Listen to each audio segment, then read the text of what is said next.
আমি তো আগেই বলেছি, ওটা এবং পুরুলিয়ার আরসা পুলিশ পিটিয়ে মেরেছে, দুটোতেই সিঙ্গেল বেঞ্চের রায়ে পরিবার খুশি নয়, পরিবারকে লিগ্যাল সাপোর্ট এলওপি দিচ্ছে এবং দুটো পরিবারই আমাকে জানিয়েছে তারা ডিভিশন বেঞ্চে যাচ্ছে, মাননীয় বিচারপতি দেবাংশু বসাক মহোদয়ের ডিভিশন বেঞ্চে যাচ্ছে। আমি আমাদের লিগ্যাল সাপোর্ট তাদের প্রতি আছে, লয়াররা সাপোর্ট দিচ্ছেন, তার পরিবার সিদ্ধান্ত নিয়েছে, আমি ওয়েলকাম করছি এটাকে। কারণ পুলিশ পিটিয়ে মেরেছে পুরুলিয়ার আরসাতে, পুলিশ তদন্ত করতে পারে না, সিআইডি হচ্ছে পুলিশের উইংস। এক্ষেত্রে দিবাকর দাসের মোবাইল ফোন এসডিপিও কাঁথি, আর তমলুক মেডিকেল কলেজের যে পোস্টমর্টম করেছে তার মোবাইল ফোন যদি দেখা যায়, তাহলে দিবাকর দাস কাঁথি এসডিপিওর সঙ্গে একাধিকবার কথা হয়ে পোস্টমর্টম রিপোর্ট তৈরি করা হয়েছে as per the direction of the police officer Dibakar Das SDPO Contai, যাকে গত লোকসভা নির্বাচনে ইলেকশন কমিশন গ্যারেজ করেছিল পলিটিক্যালি বায়াসড বলে।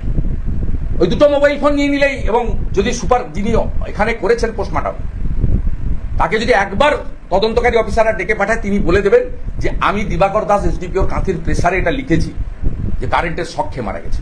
500 জনের উপর তারটা ছিঁড়ে পড়েছে, দুটো বিজেপির লোক, দুটো হিন্দু লোক পড়েছে মহরমের জলসাতে, আর কেউ আহত হলো না। আর বাড়ির লোক ডাকার আগে, বডি হসপিটালে নিয়ে যাওয়ার আগে আপনি সোজা নিয়ে চলে গেলেন থানাতে। মাথায় আঘাত, পিঠে আঘাত, পায়ে আঘাত, কাটার দাগ ইলেকট্রিক শকে হয়। ওই তো এসএসকেএম এর লোকরা অনুব্রতর কেসে যে হাইকোর্ট থেকে স্ট্রিকচার খেয়েছে, তারপরে ভয় আছে, তারা জেনুইন পোস্টমর্টম রিপোর্ট দিয়ে দিয়েছে।